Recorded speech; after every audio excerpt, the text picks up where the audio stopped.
Sebelumnya kita hanya memiliki saham di situ hanya 9%. Kemudian kita ambil alih dengan negosiasi, sekarang sudah mayoritas menjadi 51%. Artinya Freeport itu bukan milik Amerika lagi, sudah milik Indonesia, milik negara kita. Jadi jangan punya ada bayangan di sini Freeport itu Amerika, sudah Indonesia. Hasil deal dagang RI Amerika berujung perpanjangan kontrak Freeport. Yang untung siapa? Jelas Amerika, tapi mari kita bahas.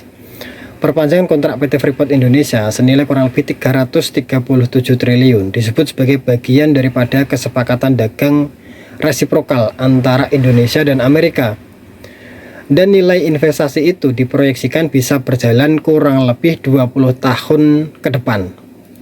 Di sisi yang lain, data cadangan emas kita, data cadangan Freeport itu masih sangat besar. Coba tebak ada berapa?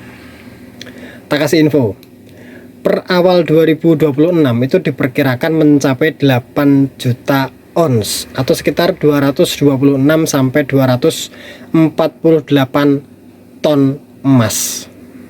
Dan perkiraan habisnya itu bisa sampai 2041 sampai 2050, sangat besar.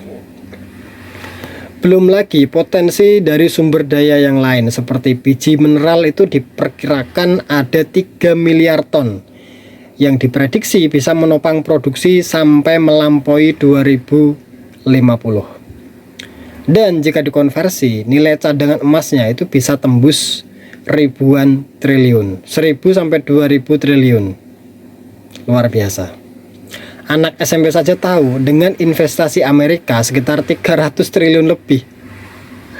Sementara potensi yang mereka dapat, potensi yang mereka gali, emas yang mereka rampok secara bisnis itu bisa mencapai ribuan triliun. Yang untung siapa?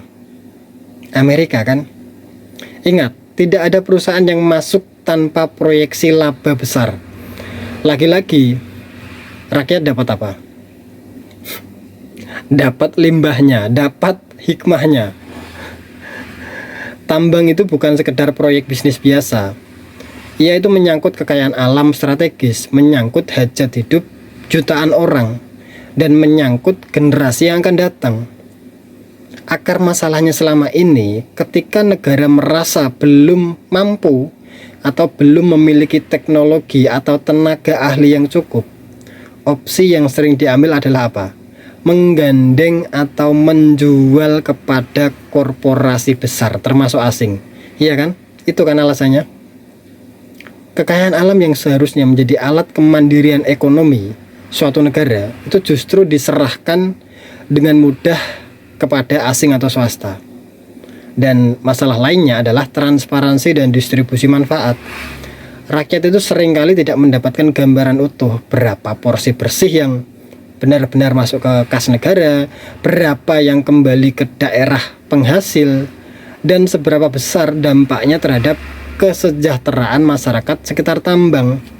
Dalam Islam, tambang dengan cadangan besar itu adalah miliknya rakyat, miliknya umat.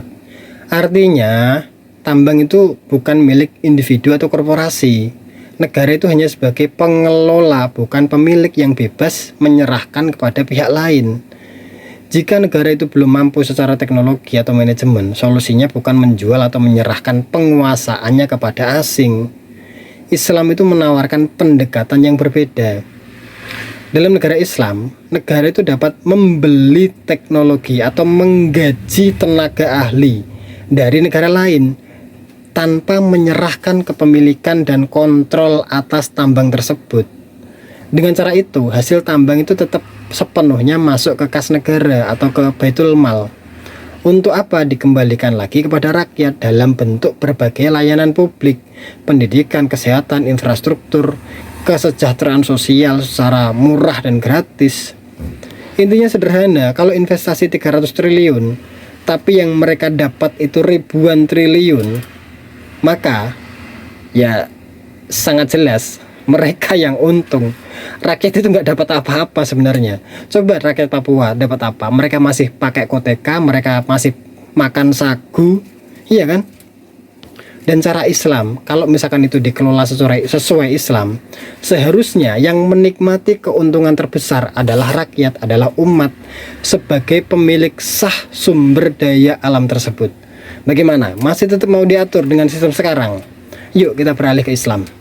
Wallahu alam bisawab.